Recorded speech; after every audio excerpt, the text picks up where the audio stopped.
Hey guys, and welcome to the Working Money Channel. DM Logic here on Twitter saying today's pump reminded me of the crazy sweetness of spring 2021 when I watched my $30,000 investment cross $100,000, then 2, then 3, and far beyond. The moral, invest after crashes, and just be patient, guys. It's going to happen again. So, the market has been pumping, I guess, a little bit. It has been coming out of support down here. I've got the Bitcoin chart up right now. Bitcoin's trading at 24,500. You guys can see we have crossed this crucial level. The high that was formed back on July the 20th. We have now surpassed that level. And so, I guess the next target up here is right up here, a Bitcoin price of roughly, where does that bring us? $28,260, give or take. So guys, that is the next level that, we've really got to kind of hit for Bitcoin. We're going to see the altcoins rally with Bitcoin. Take a look in here. We've got no support or resistance. So now it's about $28,000. Can we hit that? How have altcoins been doing? If I bring up XRP here on the chart, you guys can see XRP is faring fairly well as well. We've got to break this level here for XRP. 38 cents, we're not quite there. Nevertheless, XRP is still trading in tandem with what the rest of the crypto market is doing. So that is looking fairly good. It's looking fairly healthy right now. It seems like it's been a long time, but it really hasn't been that long. Have you guys been cost averaging down? Have you guys been getting into some altcoin positions? Like I've said in the past, I'm still looking at Algorand. Algorand right now, if I were to just take a look, it's trading at 34.7. So still in a very, very good level of support. I think I might start thinking about getting into a position very shortly, but I will let you guys know. Let me just throw this on the daily for a second just to kind of show you guys that we have now dipped down. And even if I were to just calculate how much of an increase it would be to get back up to Algorand's all-time high, for example, that is a 700% increase. So, if you throw in $1,000 today, and even just to get back up to the all-time high, multiply that by 700%. Well, where does that bring us? $7,000 in profit plus your initial investment. So, the market is looking very, very primed for opportunities. As I've mentioned in the past, even just taking a look at how far the market has dipped for a coin like Algorand, for example, 87%. That is, in line with what we've seen the rest of the crypto market do. For XRP, for example, if we take this high from back in the spring of 2021, XRP is down about 80%. Even if we were to just take it down to that low, that's an 85% correction, guys. So great opportunities here. The world, I keep seeing these types of videos and I think to myself, thank goodness I'm invested in cryptocurrency. This is a video, somebody filmed this in Dublin, I think just by looking at the handle here, the Ginger Man Dublin. They have Irish accents. There's nobody on this video, no people, but I just wanted to show you guys a clip to let you guys know what's happening at banks in and around Ireland. Here in the TSB Bank in Walkinstown, and people are furious. There's nobody in the bank. People want help and need help, elderly people, etc. I'm not going to put the people on camera, but you can hear their voices. People, are you happy with the TSB service? No? What about you? No. They can't get their money? Are you happy with the service in here? No? Are you happy with the service in here? Everybody is upstairs and there's nobody in the bank. But there are offices here, the bank is clearly open, and this is going on and on and on. People cannot get access to their own money. So I'm going to cut it there, guys. It is about 2 minutes long. I will link it in the description just to give you a sense of, what's going on in other countries. Now, I don't know if anybody from Ireland is watching, but if you have an opinion on this, if you've encountered something similar, please do let me know. You can tag me over there on Twitter. I'm at WorkingMoneyCH on Twitter, or you can put it down in the comments section. And you know what? This is just one instance. Global elites are doing everything they can to abolish cash. Guys, I also saw this from Wall Street Silver here on Twitter. Israel is banning large cash transactions. So here's an article that I found just with regards to that. Israel bans use of cash purchases for larger than 6,000 NIS. Cash deals exceeding 6,000 NIS will be illegal. So not only are they just discouraging it, they're going to deem them illegal as part of an effort to fight against money laundering and criminal activity. Well, isn't that just a convenient excuse? So the new law is set to take effect in Israel starting August 1st, which is on Monday. That will ban payments of large sums of money in cash and bank checks. The goal of the reform, according to a statement issued by Israel's tax authority, is to fight organized crime, money laundering, and tax non-compliance. So you will not be allowed to make cash transactions larger than, I don't know what that is the equivalent to, 6,000 NIS. Here, let's just look it up. NIS to USD, 6,000 NIS. That's only about 1,700 US dollars. So there you go. That is the currency, the Israeli new shekel. So about $1,700, you're not going to be allowed to make payments in cash. You have to conduct those payments electronically through a system that they can control. And I mean, these guys are working along with big tech. Just yesterday, I did a video with Jim Rickards just commenting on how, I mean, I'm talking about this at the retail level, but, even big banks and businesses are going to need a new digital reserve currency to conduct transactions. I talked about it in a video I did a few days ago, and then Jim Rickards reiterated that same point. So I will link yesterday's video up here in the top right-hand corner if you guys didn't see that. And it's funny because, it's almost like Washington didn't get the memo. It's almost like they aren't on the same page. Crypto Eddie posted this. I think there's also been in Washington a bit of a desire to see crypto just disappear. Now, of course, we've got this whole idea of, trading cryptocurrencies, lots of people making lots of money off spec trading. But then there's the real world utility. And, on the one hand, is Washington playing dumb? But then on the other hand, I feel like maybe they actually don't get the difference. Is here's Hester Peirce, a real quick clip just explaining her thoughts on this. But I think there's also been in Washington a bit of a desire to see crypto just disappear. And I think people are realizing that that's not likely to happen. So maybe that will help people to think about where regulation is appropriate. But as you said, I mean, we have to bear in mind that people should be free to engage in transactions when both sides are willing to engage in that transaction. And so there needs to be a good reason for a regulator to step in the middle of that. Right, balancing free trade, balancing freedom of financial innovation with the threat of fraud or the threat of some sort of financial instability. To that point, as you said, people hoping it's going to go away. It has not. In fact, it's become even more intertwined with the financial system in different aspects. So there you have it. They even touch on this idea of fraud, financial fraud, and trying to rein in crime.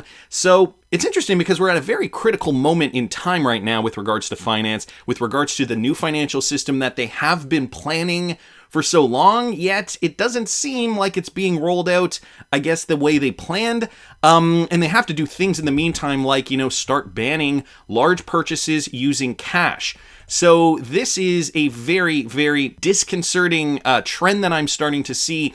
But in the meantime, we are still seeing more real-world utility. XRP Crypto Wolf bringing this to our attention. Global cross-border payment network Mercurio has added support for XRP and a handful of other cryptocurrencies. So they just added support for XRP, Dogecoin, Phantom, Circle's USDC stablecoin, as well as Litecoin. Mercurio relies on cryptocurrencies in order to conduct fast and efficient cross-border payments. Last June, the startup raised $7.5 million during a Series A funding round that was led by pan-European venture capital firm Target Global. So they were founded back in 2018, and Mercurio has secured partnerships with companies like Bitfinex, Binance, Trezor, Bithumb, and Trust Wallet. It aims to build an ecosystem of payment solutions within the cryptocurrency industry, thus making digital assets more acceptable. And now they have finally integrated XRP into their platform. The Wrath of Kahneman was also just mentioning this over there on his Twitter. Mercurio is a B2B business using crypto for payments. They have recently integrated 5 tokens on the platform, including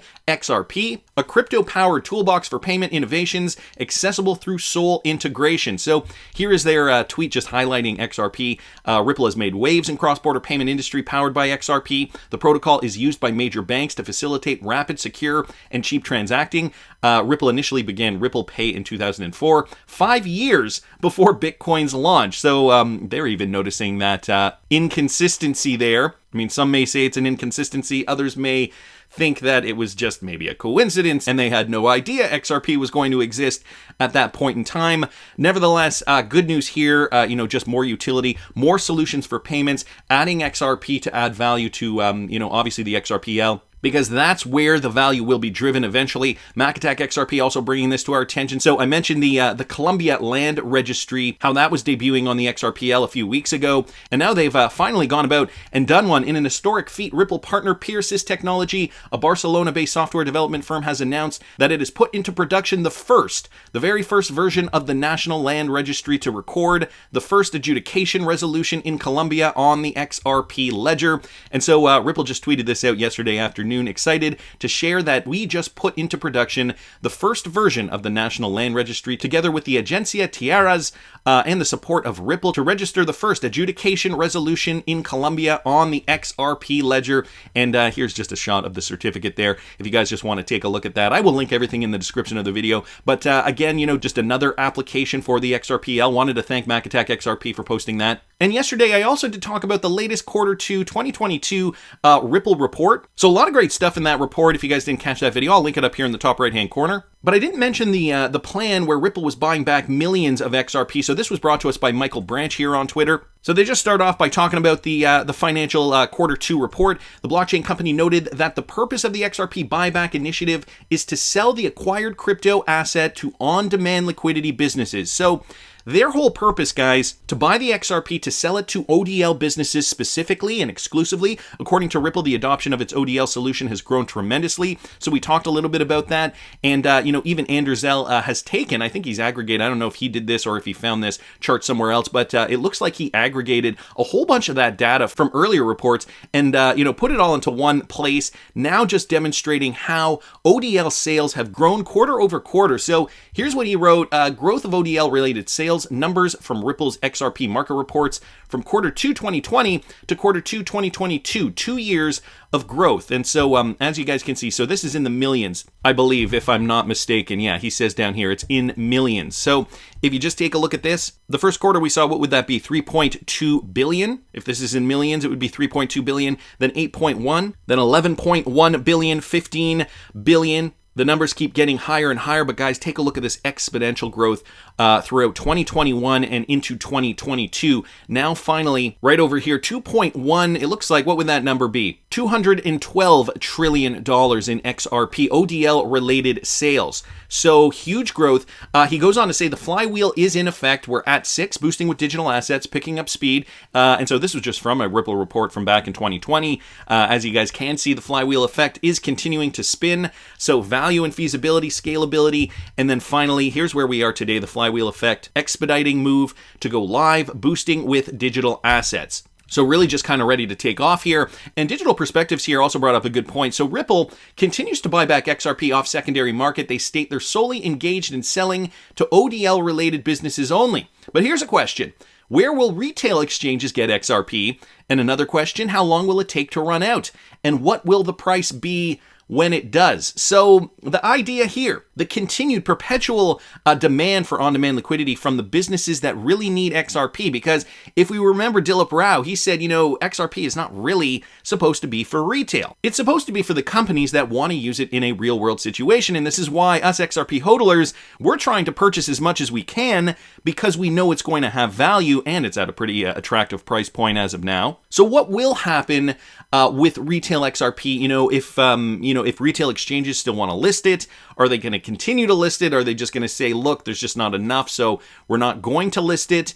And, when that happens, if they do run out, what will the price be at? Will it be that classic supply and demand issue where it's like, if it is hugely in demand, are they going to command higher prices on the exchanges for retail traders? So this is all, some questions that are still up in the air with regards to XRP utility. Once we see that real wave of utility, what is going to happen? So wanted to thank Digital Perspectives here, also Anderzel, just for bringing that up. And John Deaton here, guys. It is midway through 2022.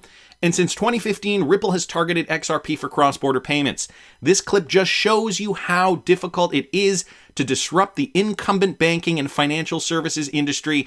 And, Ripple has said this from the beginning. They are basically restructuring the financial industry. Here is BlackRock's Larry Fink on CNBC's Squawk Box. And just listen to what he's talking about. And I believe it was Kevin Cage. Yeah, this is Kevin Cage originally found this video. But it was on CNBC. Listen to Larry Fink talking about something that sounds very, very similar to XRP. I mean, if you're going to launder money, it's been cash up to this point. So, I mean, Bitcoin is probably... Or jewels. Yeah, okay, but Bitcoin's probably, for total money laundering, it's probably 0.0005. So why pick on Bitcoin for the money laundering when it's obviously hasn't been used up to... Al Capone never had any Bitcoin. So I assume you're also talking about Libra then, too. Libra I don't even think is a cryptocurrency. I don't either. That's what I was going to say. And I don't think it has any inherent value. Besides, it's a debit card. And I don't want it centrally...